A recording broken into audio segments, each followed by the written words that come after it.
Okay, here's part 3 of the video, just to show you that the fuel tank, as you can see now, has got, sorry, the oil tank has oil in it, and I'm going to just zoom in.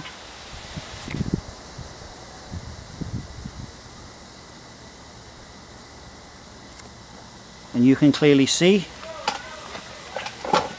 the oil sensor is pushed back in with my little bit of heat shrink, and I'll just start the bike.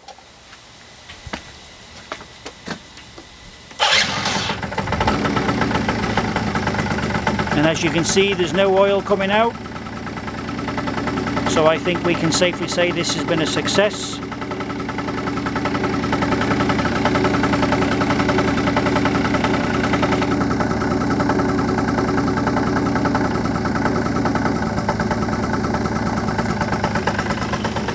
I'll just show you real quick.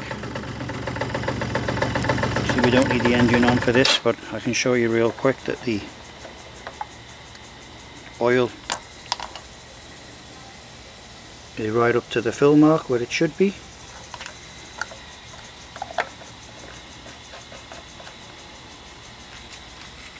And now all I've got to do is put it all back together, and my next project is going to be whiz both the wheels off and check the brakes.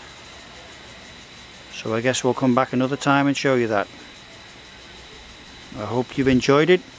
If you like this video, give me the thumbs up. If you don't like it, give me the thumbs down. See you later.